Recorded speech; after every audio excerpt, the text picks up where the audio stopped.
ఇక్కడ క్లియర్గా coming back to L Narasimha Reddy, మీకు ఇంకోటి కూడా చెప్తాను. మీకు ఒక నిమిషం, లెట్ మీ ఆస్క్. దీన్ని కంప్లీట్ చేయి. ఇంకోటి కూడా చెప్తున్నా. బొగ్గు గనులు చాలా ఈయన చెల్లడికి అంతటి ఉన్నాయి. నువ్వు మొట్టమొదటి సింగరేణిలో ఎందుకు స్టార్ట్ చేసినావు? నువ్వు మొట్టమొదటి రామగుండంలో ఎందుకు చేసినావు? మొదలు ఆగని ఎందుకు దోమినావు? మా ఊళ్ళు ఎందుకు దోమలేదని అడిగితే ఏం చెప్తావు సమాధానం? ఇప్పుడు వస్తున్నారు కదా ఒకటి దోవుకుంటా. ఇది మాకన్నా ఎందుకు మొదలు పెట్టలేదు నువ్వు అనంటే ఏమైనా ఆన్సర్ ఉంటుందా? ఆ రోజుకు ఆ ప్రభుత్వానికి ఉండే ఆలోచనలు ఏదైనా ప్రజల పట్ల పని చెయ్యాలి అని ఒక ఆలోచనతో చేస్తే. రైట్. కమిషన్ ముందున్న మరో ప్రధానమైన ఇష్యూ, మీరు అన్నింటినీ కాంపిటేటివ్ బిడ్డింగ్ రూపంలో వెళ్లకుండా అన్ని నామినేషన్ మెథడ్లో వెళ్ళారు. విద్యుత్ లైన్ అయినా, తర్వాత ఈ 2 పవర్ ప్లాంట్లకు సంబంధించి అయినా, లేదంటే పీపీఏ విత్ ఛత్తీస్గఢ్ గవర్నమెంట్ అయినా, ఎందుకు కాంపిటేటివ్ బిడ్డింగ్ ఎంచుకోకుండా నామినేషన్ మెథడ్లో వెళ్లాల్సి వచ్చింది? ఎందుకు అంటే మేము పారదర్శకంగా ఉండాలి కాబట్టి. ప్రైవేట్ వాళ్ళకి ఇస్తే నిజం ఏం జరుగుతుందో మనకు తెలుసు. మీకు ఇంకోటి కూడా చెప్తే, దాంట్లో కూడా దాచిపెట్టుకునేది ఏం లేదు. మేము 800 మెగావాట్లు కొత్తగూడెం ఏదైతే BHELకి ఇచ్చినామో అదే సమయంలో ఆంధ్రప్రదేశ్లో కూడా 2 ప్రారంభం చేశారు. కానీ మాకంటే ఒకటేమో 800 కోట్లు ఎక్కువ, ఒకటేమో 1100 కోట్లు ఎక్కువ ప్రైవేట్ వాళ్ళకి ఇచ్చారు. టెండర్లలో ఇచ్చారు సేమ్ ప్లాంట్లు. అంటే ఎక్కడ అవినీతి జరిగినట్టు, ఎక్కడ మంచుకున్నట్టు. ఎందుకు ఇచ్చినాము అనంటే NTPCకి కావచ్చు, ప్రభుత్వ రంగ సంస్థలు దేనికైనా నామినేషన్ మీద లేదా డైరెక్ట్ PPAల ద్వారా చేసే అవకాశం ఉంది చట్ట ప్రకారం. మీకే చెప్తున్నా, మీరు అన్నది వాస్తవం. ఇంకో మాట కూడా చెప్తా. సరే బయట చెప్తే గొప్ప అని అంటారు, ఇలా నమ్మేటోడు నమ్ముతాడు, నమ్మడు వేరు. కానీ మోడీ ప్రైవేట్ టాక్స్లో మోడీ కేసీఆర్ గారిని 5 నిమిషాలు అభినందించాడు. కేసీఆర్, ఈ టైంలో నువ్వు మొత్తం ప్రభుత్వ రంగ సంస్థలకు ఇచ్చినావు, అవతల మీ కౌంటర్ పార్ట్లు అన్ని ప్రైవేట్ వాళ్ళకి ఇచ్చిండ్రు, అందులో ఏం జరిగిందో నాకు తెలుసు, నువ్వెందుకు ఇట్లా చేసినావు. ఇంకొకటి కూడా, కేసీఆర్ గారికి ఒక పిచ్చి నమ్మకం ప్రభుత్వ రంగ సంస్థలు బతికించాలి, ఉంచాలి. అంతకుముందు నుంచే పాలసీ. ఈ టైంలో BHELకి ఇవ్వడం అనేది అవసరం. ఏం జరిగింది?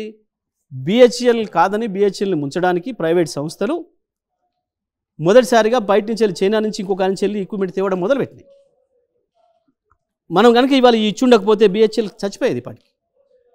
వాస్తవానికి BHEL బతికిచ్చినాం. కేంద్ర ప్రభుత్వ రంగ సంస్థలు బతికించడం తప్ప. సబ్ క్రిటికల్ టెక్నాలజీని BHEL నుంచి కొనుగోలు చేసిన విషయం గురించి అంటున్నారా? అన్ని అది సబ్ క్రిటికల్, సూపర్ క్రిటికల్ రెండానికే ఇచ్చినాం కదా. ఇక్కడ మీరు అంటే ఒక నిమిషం, లెట్ మీ కంప్లీట్. రోహిన్, మంచి ప్రశ్న వేసినాం, పోవాలి ప్రజలకి. ఒక సబ్ క్రిటికల్ది మేము BHEL కార్డు తీసుకొని సూపర్ క్రిటికల్ ఇంకోటి కానీ ఇచ్చుంటే, అది కొత్తగూడెం కావచ్చు, అది మన యాదాద్రి కావచ్చు, మేము ఇంకోటి కానీ ప్రైవేట్ కూడా ఇచ్చింటే, ఇదేమో మీరు కావాలని ఇది తెచ్చిండ్రు, అక్కడేదో కిక్ బ్యాక్స్ కొరకు ప్రైవేట్ వాళ్ళకి ఇచ్చిండ్రు అని చెప్పి మమ్మల్ని అంటే మేము పడేవాళ్ళం. సబ్ క్రిటికల్ అయినా సూపర్ క్రిటికల్ అయినా తెలంగాణ రాష్ట్రం వచ్చిన కాడి నుంచి ప్రతిదీ కూడా ఎలక్ట్రిసిటీ విషయంలో ప్రభుత్వ రంగ సంస్థలు ప్రైవేట్ సంస్థకు నష్టం కలగకుండా ఉండాలి అని BHEL దగ్గర నుంచి ఆ సబ్ క్రిటికల్ టెక్నాలజీని మీరు కొనుగోలు చేశారని ఒక ఆరోపణ. అసలు వాడు ఎవడో మాకు ఎందుకు తెలుస్తుంది? BHEL కార్డు ఉన్న సంగతి మాకేం తెలుసు? వాళ్ళు వచ్చి చెప్తే తప్ప తప్పే ఉంది. BHEL వాళ్ళ దగ్గర ఉన్నది మేము పెడతాం సార్ అన్నారు, దాంట్లో తప్పే ఉంది. మరి వీటన్నిటికీ ఈ 800 మెగావాట్లు, ఆ 4000 మెగావాట్లకు దాంట్లో ఏమొచ్చిందని ఇస్తాం? అందులో ప్రైవేట్ వాడికి ఇవ్వచ్చు కదా, ఏదైనా కిక్ బ్యాక్ తీసుకోదలుచుకుంటే. ప్రైవేట్ వాడి ద్వారా వస్తే BHEL అంటే ప్రైవేట్ వాళ్ళకి ఇచ్చిన ప్రతి దాంట్లో అవినీతి, ఒకటే మాట, లంచం ఇస్తాడా? ప్రైవేట్ వాళ్ళకి ఇచ్చిన ప్రతి దాంట్లో అవినీతి జరిగినట్టే. ప్రైవేట్ వాళ్ళకి ఇచ్చిన ప్రతి దాంట్లో అవినీతి స్కోప్ ఉంది కదా చేసుకోవడానికి, ఇలా స్కోప్ కూడా లేదు కదా. తెలంగాణ ఇలా స్కోప్ కూడా లేదు. సింపుల్ లెక్క, పోనీయండి ప్రజలకు, మీ ద్వారా అవినీతి జరిగింది, ప్రజలకు పోనీయండి మీ ద్వారా. అక్కడ అవకాశం ఉంది కదా. సేమ్ నేను చెప్తున్నాను, నేను వేరే అనలే. సేమ్ నేను కొత్తగూడెంలో 800 మెగావాట్లు BHELకి నామినేషన్ మీద ఇచ్చినాడు. ఆంధ్రప్రదేశ్లో VTPSలో ఇంకొకటి 800 మెగావాట్లది, ఇంకొకటి కృష్ణపట్నం 800 మెగావాట్లు. ఈ 2 చోట్ల కూడా అదే టైంలో ఇచ్చిండ్రు. వాళ్ళు ఓపెన్ కాంపిటేటివ్ బిడ్డింగ్లో పోయినరు. మాకంటే VTPSదేమో 790 కోట్లు, కృష్ణపట్నందేమో 1100 కోట్లు ఎక్కువ ధరకి ఇచ్చిండ్రు. ఇందులో ఎవరు తప్పు చేసినట్టు, ఎవడు పైసలు ఎవడు పోయినట్టు? BHEL లంచం ఇస్తుందా? BHEL చైర్మన్ ఆయన జేబుల నుంచి పైసలు తీసి ఇంకొకరికి ఇస్తాడా? వస్తుందా దాంట్లో నుంచి వెళ్ళి? రమణ్ సింగ్ మాకు లంచం ఇస్తాడా? PGCL చైర్మన్ వాడు లంచం ఇస్తాడా? అనుకన్నా ఏంటన్నట్టు ఎక్కడ ఓ ప్రైవేట్ వాడికి ఉన్న ధర కంటే ఎక్కువ ఇచ్చి మీరు వానికి ఇచ్చిండ్రు, వానికి అట్టబెట్టిండ్రు అంటే దాంట్లో ఏదైనా అవకాశం ఉంది, ప్రజలు నమ్మడానికి అవకాశం ఉంది, మనం అనడానికి కూడా అవకాశం ఉంది.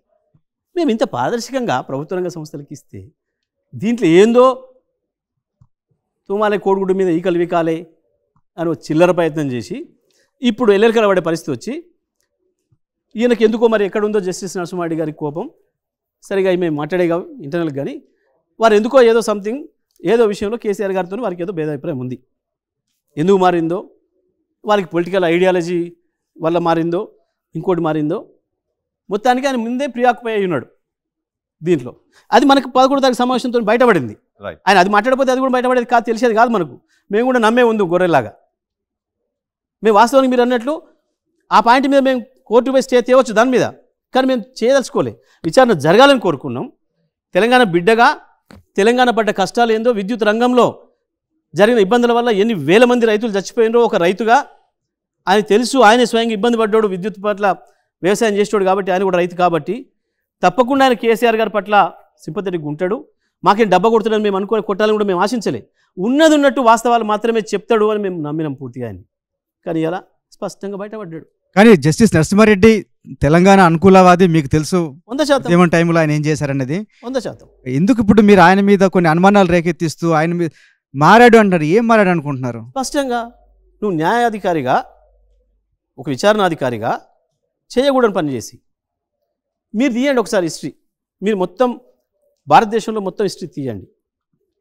ఏ కమిషన్ అయినా ఎక్కడైనా ఈ రకంగా ప్రెస్ పెట్టి బయటికి మాట్లాడే సందర్భం, అది కూడా పూర్తిగా విచారణ పూర్తి కాకముందే, ఇది న్యాయం అవుతుందా?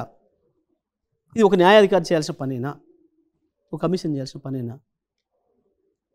ఇట్లా కరెక్ట్ అవుతుంది. సార్ జగదీష్ రెడ్డి గారు, చెప్పండి. కేసీఆర్ మార్క్ లేకుండా చేద్దామని ప్రభుత్వం ప్రయత్నిస్తుందా? ఎందుకంటే కాళేశ్వరం పైన విచారణ జరుగుతుంది, గొర్రెల స్కామ్ మీద విచారణ జరుగుతుంది, ఇప్పుడు విద్యుత్ కొనుగోలు, అంటే వరుసగా కేసులతో ఉక్కిరి బిక్కిరి చేయాలనుకున్నారు బీఆర్ఎస్ని. కేసీఆర్ గారు మార్కు లేకుండా చేయాలనే ప్రయత్నం మరి ఈ రాష్ట్ర ముఖ్యమంత్రికి ఉంటే ఉండొచ్చు. ఎందుకనంటే కేసీఆర్ మార్కు లేకుండా ఏమంటే తెలంగాణ లేకుండా చేయడం. మరి వాళ్ళ పాత భాషకి ఇట్లా అప్పచెప్పి తెలంగాణ ఆంధ్రప్రదేశ్లో కలిపితే కనుక అప్పుడు కేసీఆర్ మార్కు పోతుంది తప్ప అప్పటిదాకా కేసీఆర్ మార్కుని తీసేయడం ఈ ప్రపంచంలో ఎవరితో కూడా కాదు. తెలంగాణ రాష్ట్రం పోతేనే కేసీఆర్ మార్కు పోతుంది. ఇక కేసీఆర్ మార్కు రిటర్న్ ఇస్తే నువ్వు తెలంగాణ రాష్ట్రం తీసుకుపోయి మళ్ళీ సమైక్యాంధ్రలో కలిపితే విలీనం చేస్తే అప్పుడు జరుగుతుంది. చేయండి వాళ్ళను, తెలంగాణ ప్రజలు చేసి అసలైన తొలి వెలుగు. ఫాలో వాట్సాప్ @తొలి వెలుగు అఫీషియల్.